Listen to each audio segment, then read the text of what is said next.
Hello, and welcome to Criminality, a true crime podcast. Today, we will be talking about the case of Laci Peterson. Laci Denise Peterson was born on May 4th, 1975, near Escalon, California. Her family consisted of her parents, Sharon and Dennis Rocha, as well as her brother, Brent. Unfortunately, Sharon and Dennis divorced not long after Laci was born, and Sharon moved herself and the kids to Modesto, California, where she eventually married a man named Ron Gransky, who helped raise Laci and Brent. Given that Laci would visit her biological father, who was a dairy farmer growing up, she was not scared of getting her hands dirty. She also enjoyed gardening with her mom, which would influence what she would study later on in life. When it came time for Laci to go to college, she chose to go to California Polytechnic State University, where she majored in ornamental horticulture. While at the university, she would sometimes visit a friend who worked at a nearby cafe. There, she met Scott Peterson, who was her friend's co-worker sometime in 1994. Such was the attraction that Laci felt for Scott that she made the first move, sending Scott her number, and he soon asked her out. Afterwards, Laci's mom recalls Laci calling her to tell her, "Mother, I have met the man I'm going to marry. You've just got to come down here and meet him."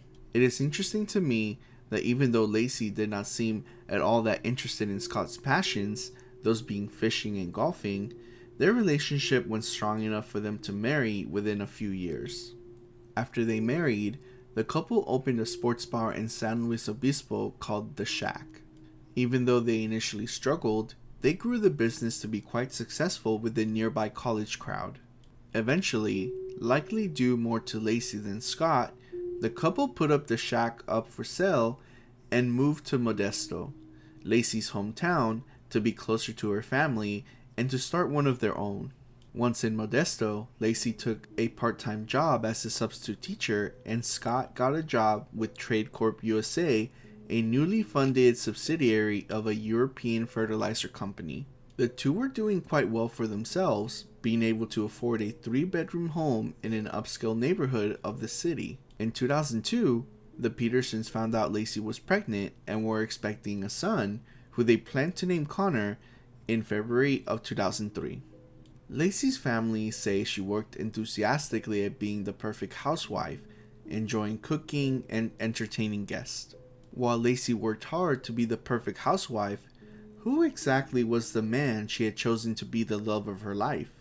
Scott Peterson was born on October 24th, 1972 in San Diego, California, to Lee and Jackie Peterson. Reportedly, Lee loved golf, so Scott tagged along and began playing with him from an early age. By the age of 14, he could already beat his dad at the game. He was even teammates with Phil Mickelson, a highly successful golfer in high school and briefly in college. By the end of his high school career, Scott was one of the top junior golfers in San Diego. With aspirations to become pro, he enrolled at Arizona State University in 1990 on a partial golf scholarship. Later, Lee Peterson would testify in court that the competition at Arizona State heavily discouraged Scott. It is also reported that the reason he was kicked off the team was because the father of one of the best players on the team believed that Scott was having a bad influence on his son and complained, causing the team coach to drop Scott. Regardless of the reason, Scott chose to transfer to Cuesta College in San Luis Obispo, and then later to California Polytechnic State University, where he would eventually meet Laci. Just as Laci's parents had an influence on her chosen degree, so too did Scott's parents have an influence on what he chose to study at California Polytechnic, as they both operated their own businesses. So, having given up his dreams of becoming a pro golfer, he initially planned to major in international business, but later decided to change his major to agricultural business. In the classroom, people had high opinions of Scott, as a professor who taught Peterson described them as a model student. His agribusiness professor, Jim Ahern, commented, "I wouldn't mind having a class full of Scott Petersons." While to the outside world, Scott seemed like an upstanding guy, he definitely had roaming eyes. Later, it would come out in court that he engaged in the first of at least 2 extramarital affairs while he was a senior at the university and Laci had started working. While he may have, more likely probably, cheated on Laci more than just twice, it is the second known affair that he had that started the series of unfortunate events for which this case is known. Scott met the second known woman he cheated on Laci through another woman he was trying to cheat on Laci with. In October 2002, Shawn Sibley was attending a conference on pest control where she would end up meeting Scott, who was working as a salesman within the industry. Peterson immediately began trying to make a move on Sibley, who informed him that she was engaged. Nevertheless, the two went on to discuss sex together in graphic detail, according to fellow conference goers who eventually stood as witnesses in Peterson's trial.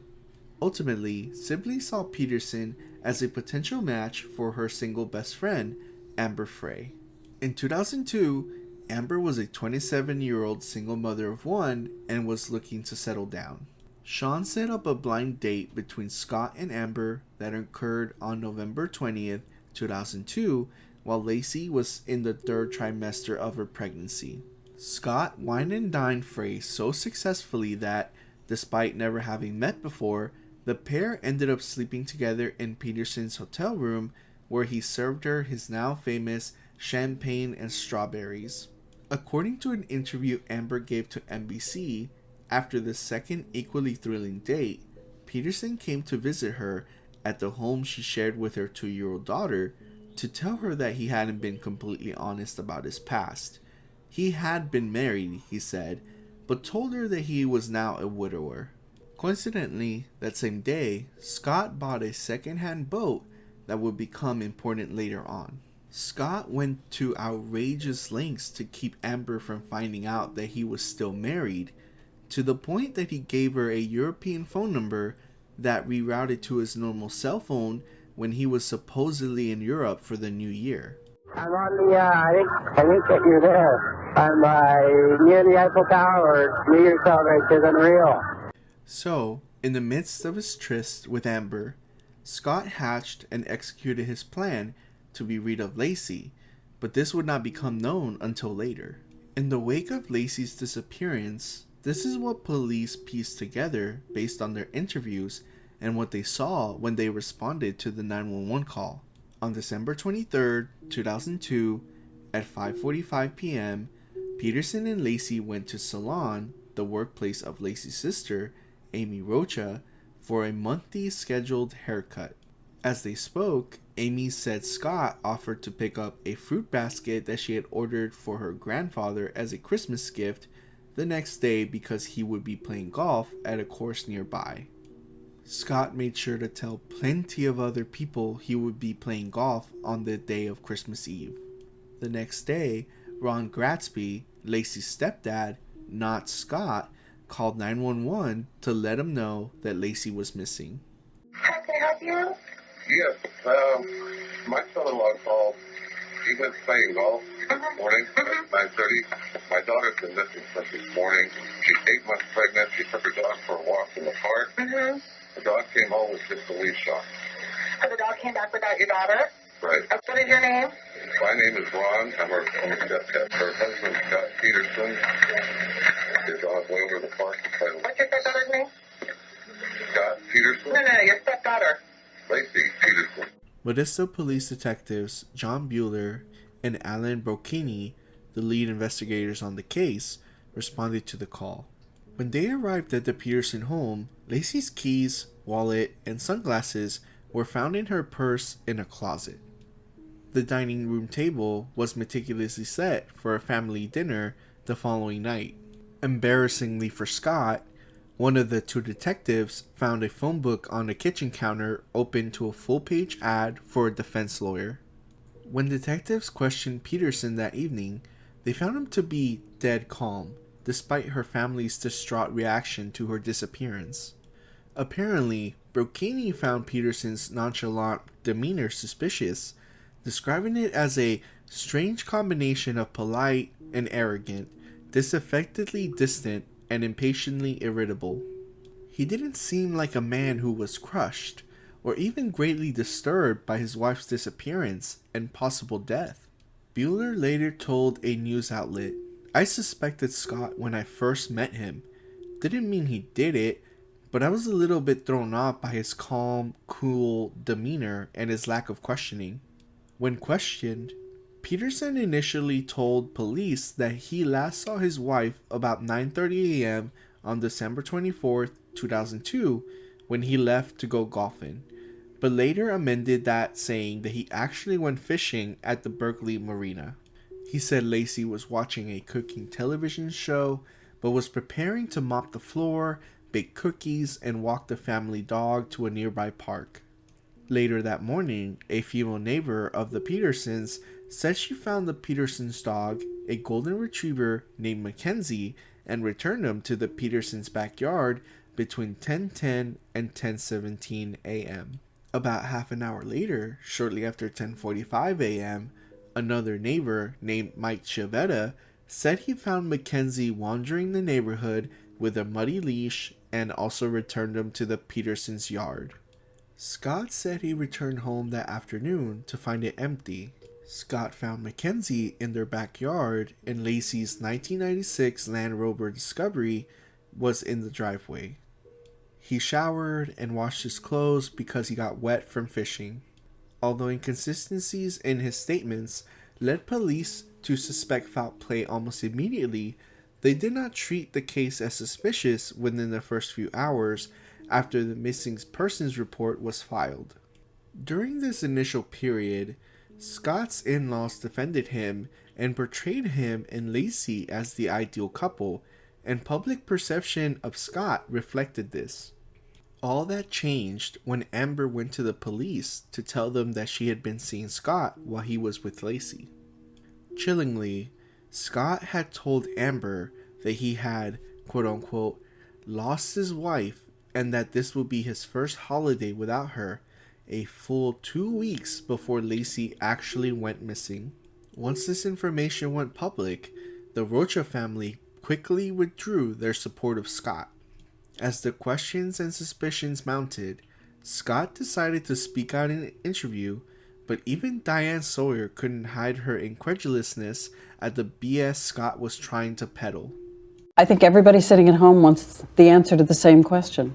Did you murder your wife? No, I did not. And I had absolutely nothing to do with her disappearance. And use the word murder, and yeah, I mean, that is a possibility. It's not one we're ready to accept, and it creeps in my mind late at night and early in the morning. And during the day, all we can think about is the right resolution is to find her well. But as you know, increasingly, in the public, suspicion has turned on you. Yes, definitely. Did you ever hit her? Did you ever injure her? No. My God, no. Violence towards women is unapproachable. It is the most disgusting act to me. And I know that suspicion has turned to me. And it's turned to me, one, because I'm her husband, and that's a natural thing. And I've heard all the statistics on all the news shows about that being, someone that a husband, ex-husband, a boyfriend, that is statistically one who would be responsible for her disappearance. And I'm sorry, I forgot your question. Did you ever hit her? Did you ever injure her? No, never. I was answering your question because of the suspicion that it's been turned to me. And it turned to me because of the inappropriate romantic that I had with Amber Fry.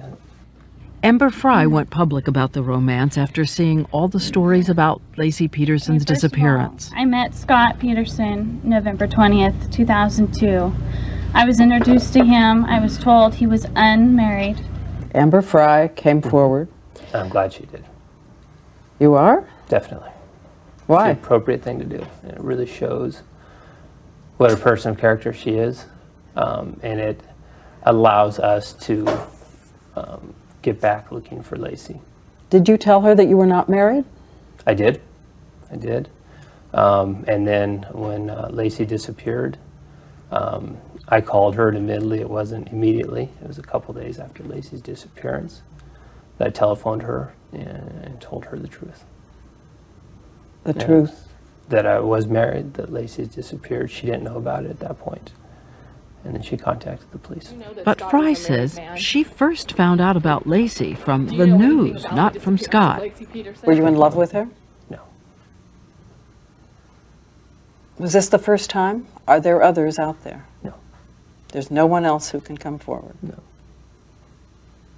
I owe a tremendous apology to everyone. Had you told anyone? Did you tell police? Told the police immediately. When? That was the first night we were together. The police, I spent with the police. You told them about her? Yeah, from December 24th on. That wasn't true, and Scott Peterson called us after the interview to set the record straight.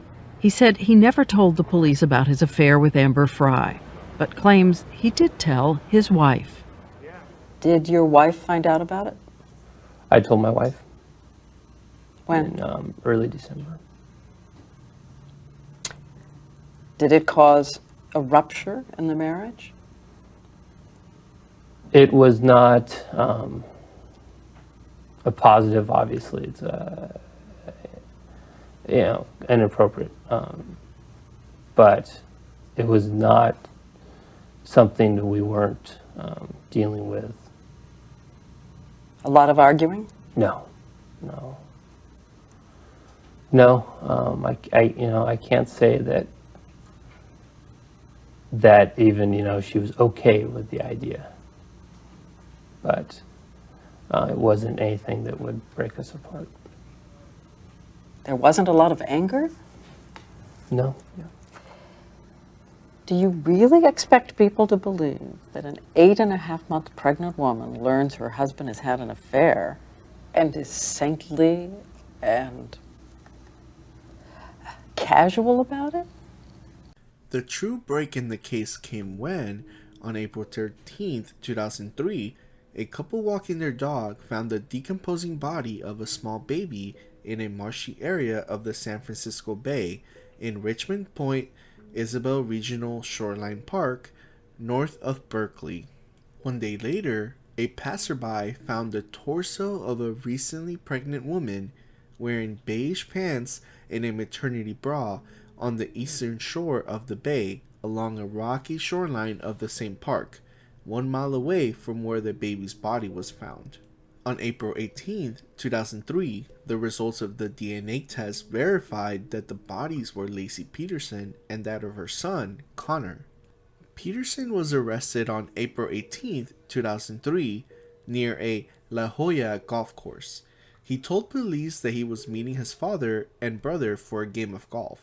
His naturally dark brown hair had been dyed blonde, and his Mercedes-Benz was overstuffed with miscellaneous items, including nearly $15,000 in cash, 12 Viagra tablets, survival gear, camping equipment, several changes of clothes, 4 cell phones, and his brother's driver's license in addition to his own. Police suspected these items were an indication that Peterson planned to flee to Mexico, an idea prosecutors would later concur with. He was charged with 2 felony counts of murder with premeditation and special circumstances, the first-degree murder of Laci and the second-degree murder of Connor. He pleaded not guilty and was held without bail. Peterson's trial began on June 1, 2004, and on November 12, 2004, the jury convicted Peterson of 2 counts of murder, first-degree murder with special circumstances for killing Laci, and second-degree murder for killing the fetus she carried, sentencing Peterson to death by lethal injection and ordering him to pay $10,000 towards the cost of Laci's funeral.